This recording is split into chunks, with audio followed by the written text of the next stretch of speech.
The evacuation sirens had been silent for 3 hours when I made my decision. Everyone else had fled, packed their lives into trucks and headed inland, away from the storm that meteorologists were calling unprecedented. But I couldn't leave. Not this place. Not the land my grandfather had worked with his bare hands, the farm my father had died defending from creditors, the soil that held 3 generations of my family's sweat and dreams. Standing on my front porch, I watched the last emergency vehicle disappear down the empty highway. The wind was picking up, bending the wheat fields into golden waves that seemed to whisper warnings. My neighbors thought I was crazy. Maybe they were right. But crazy or not, I was staying. The house felt different with the storm approaching, like it was holding its breath.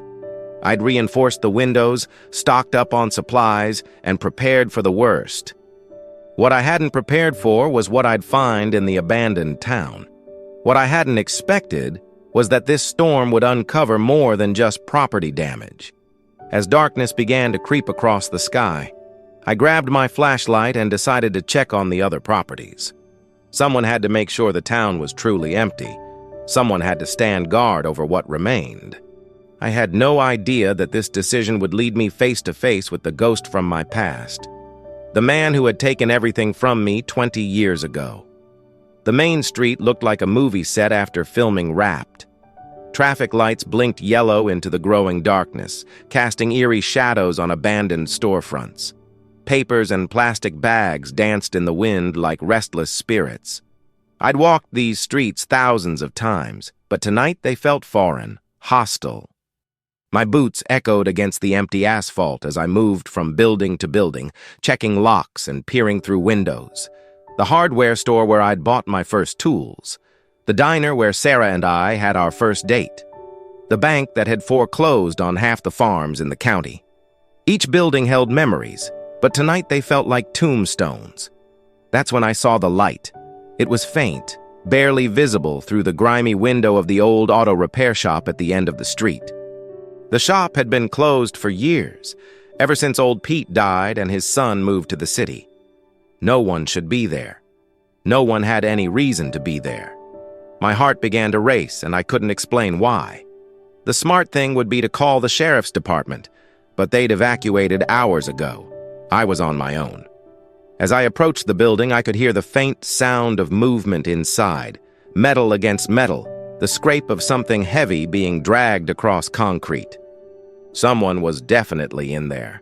Someone who, like me, had chosen to stay behind when everyone else fled.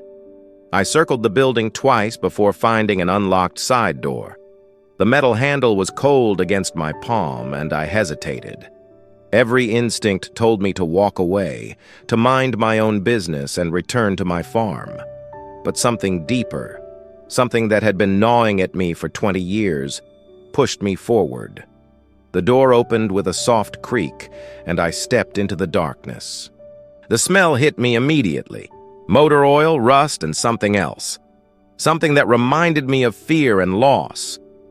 My flashlight beam cut through the shadows, revealing the skeletal remains of old cars and rusted equipment. The sounds were coming from the back of the shop, behind a partition wall that hadn't been there when Pete was alive. I moved carefully, trying to keep my footsteps silent on the oil-stained concrete. The wind outside was getting stronger, rattling the metal roof and masking any noise I might make.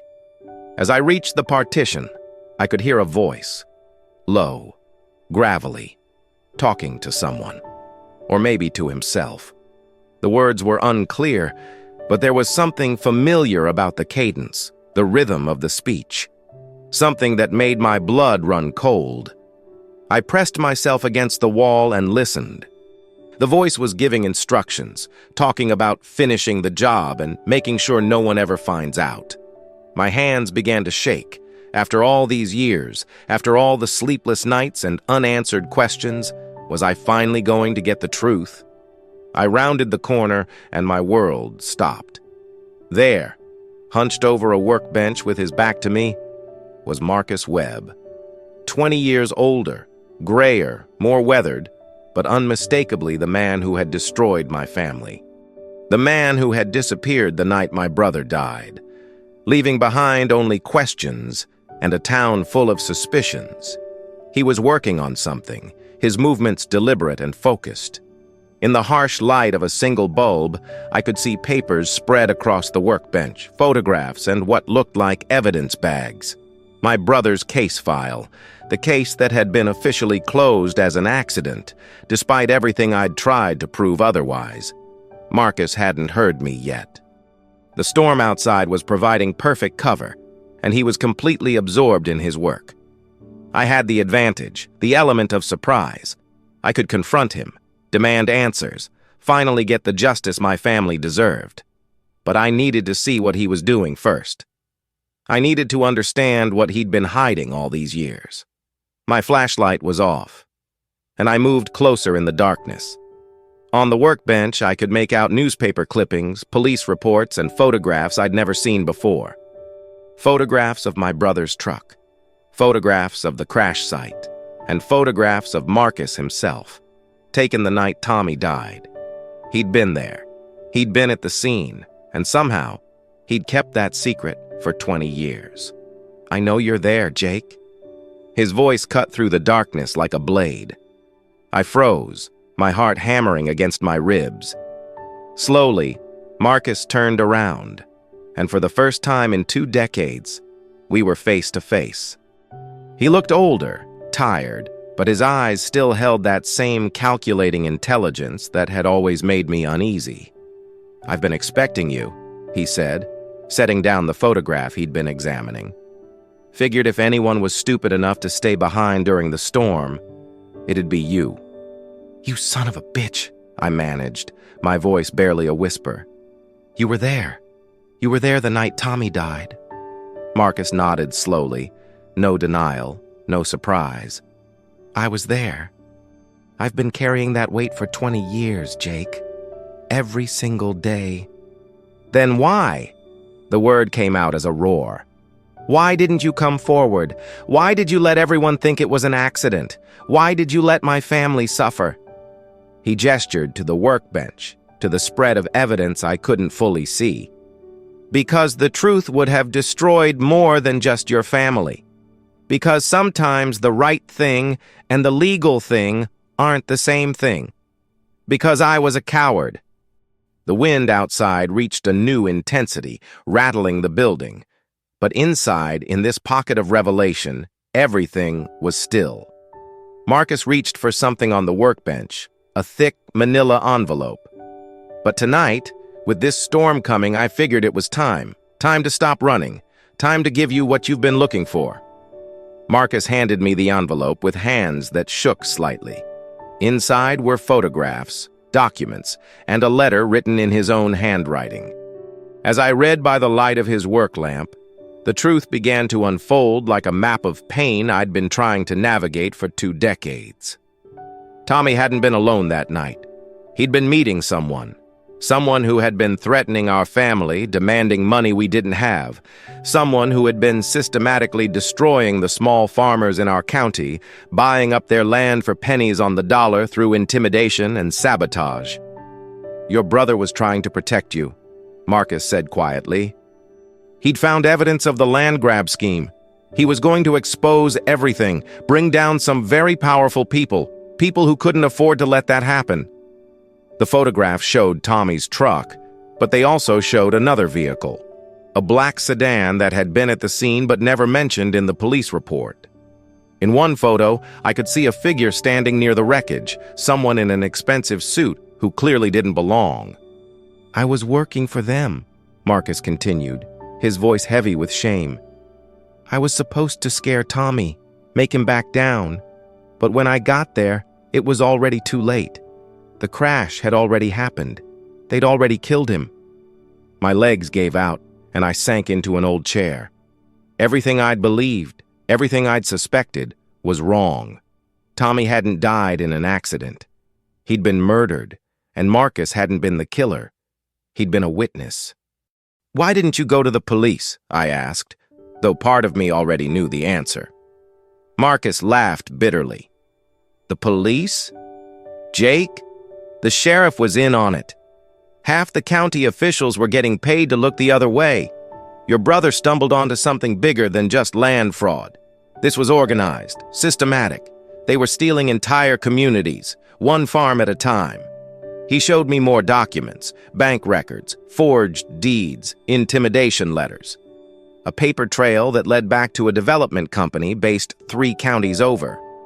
They'd been targeting rural communities for years, using fear and economic pressure to force families off land that had been in their families for generations.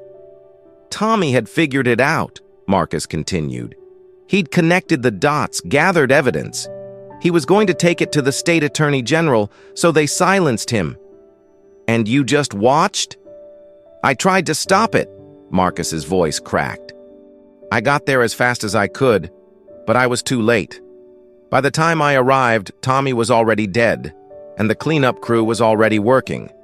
They told me if I said anything, you and your parents would be next. The storm outside was reaching its peak now, the wind howling like something alive and angry. But inside this cramped workshop, surrounded by 20 years of hidden truth, I felt a strange sense of calm. Finally, I had answers. Finally, I understood what had really happened to my brother. So you've been carrying this alone for 20 years? I asked, studying Marcus's weathered face. The guilt had carved deep lines around his eyes, aged him beyond his years. Not alone, he said, pulling out another folder. There were others. Other people who knew pieces of the truth but were too scared to speak up. Witnesses who were threatened, officials who were bought off, families who were destroyed when they tried to fight back. He showed me a list of names. Some I recognized, others I didn't. People who had lost their farms, their livelihoods, their hope. People who had been silenced by fear or money or both. Why now? I asked. Why are you telling me this now? Marcus was quiet for a long moment, listening to the storm rage outside. Because I'm dying, he said finally. Cancer. 6 months, maybe less. And because that development company is back, they're making another push, targeting the families who managed to hold on the first time. Including yours. The weight of his words hit me like a physical blow. My farm. They've been circling for months. Anonymous offers, pressure from the bank, mysterious problems with your equipment and livestock. Sound familiar? It did sound familiar. Too familiar. The strange accidents, the financial pressure, the feeling that someone was watching, waiting for me to break. I'd attributed it to bad luck and economic hardship. But it had been them. They'd been coming for my family's land, just like they'd come for Tommy. What do you want from me? I asked, though I was beginning to understand. Marcus reached under the workbench and pulled out a metal box.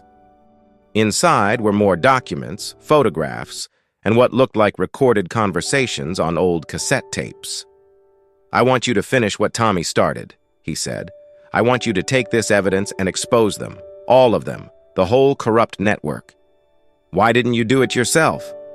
Because I was part of it. My testimony would be worthless, the confession of a dying man trying to clear his conscience. But you're different. You're Tommy's brother. You're a victim, not a perpetrator. People will listen to you. Outside, the storm was beginning to calm slightly, the wind shifting from a howl to a steady roar. But inside, I felt like I was in the eye of a hurricane that had been building for 20 years. There's something else, Marcus said, his voice dropping to barely above a whisper. The man who ordered Tommy's death, he's still alive, still in power, still destroying families.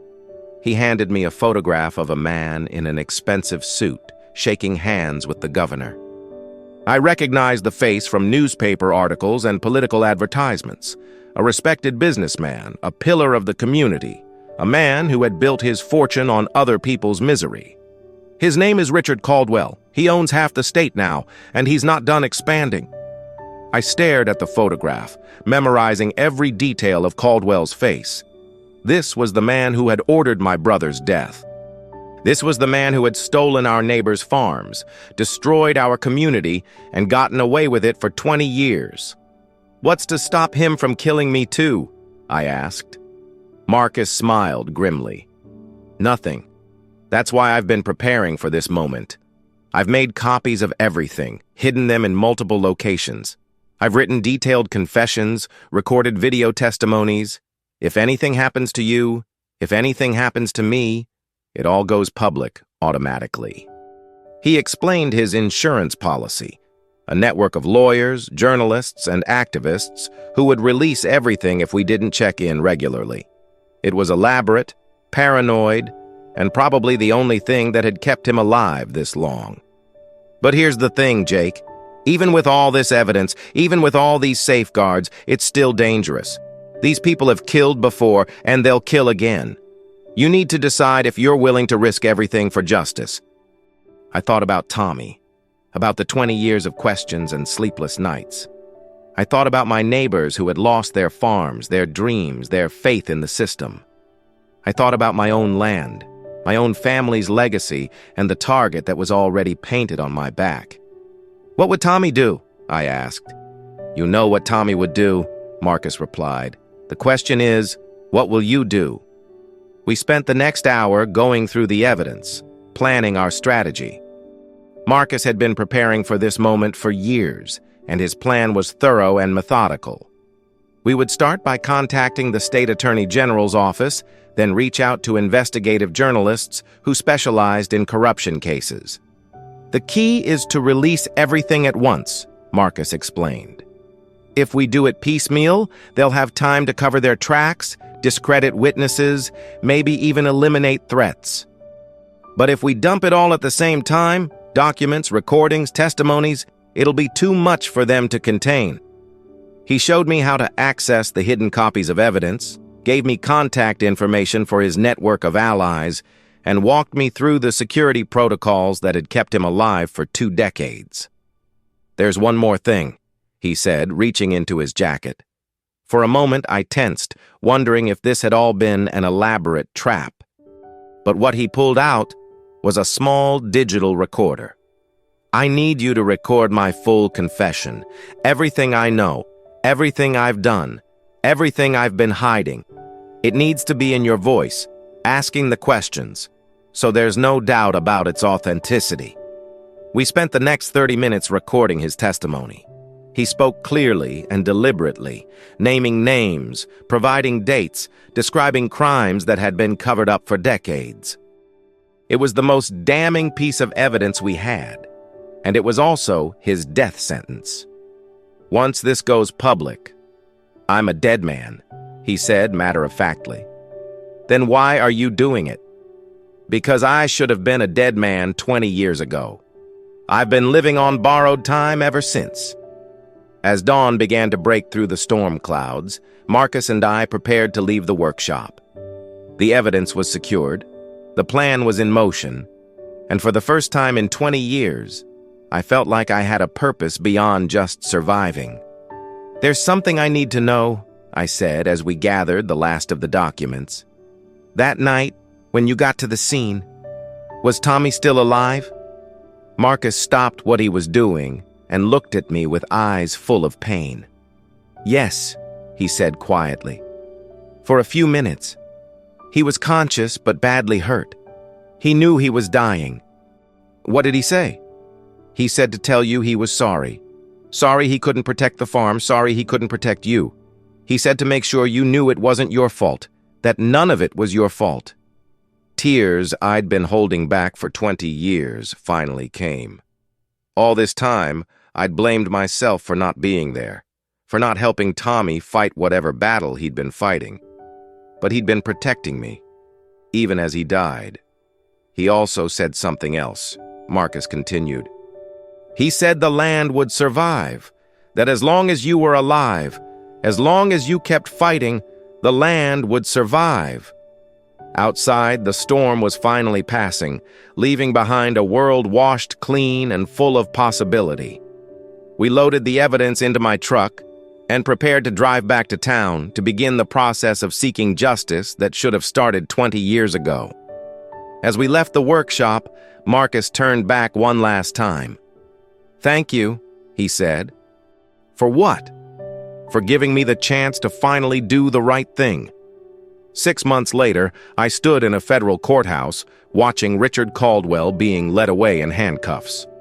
The investigation had moved faster than anyone expected, fueled by public outrage and a mountain of evidence that couldn't be ignored or suppressed. Marcus had died 3 weeks after our meeting in the workshop, but not before seeing the first arrests made. He'd passed peacefully in his sleep, finally free from the burden he'd carried for so long. His funeral was attended by dozens of families whose lives had been destroyed by the conspiracy he'd helped expose. The land grab scheme had been even more extensive than we'd imagined. Hundreds of families across 3 states had been victimized, their property stolen through intimidation, fraud, and violence. But now, with Caldwell and his associates facing federal charges, there was hope for restitution and justice. I'd kept my farm, of course. More than that, I'd helped other families reclaim theirs. The community that had been scattered and broken was slowly healing, rebuilding, remembering what it meant to stand together against those who would exploit the vulnerable. Standing on my front porch that evening, watching the sun set over fields that would remain in my family for generations to come, I thought about Tommy, about the sacrifice he'd made and the legacy he'd left behind, about the storm that had brought truth to light, and the man who'd finally found the courage to do what was right. The land had survived, just as Tommy said it would, and so had the truth.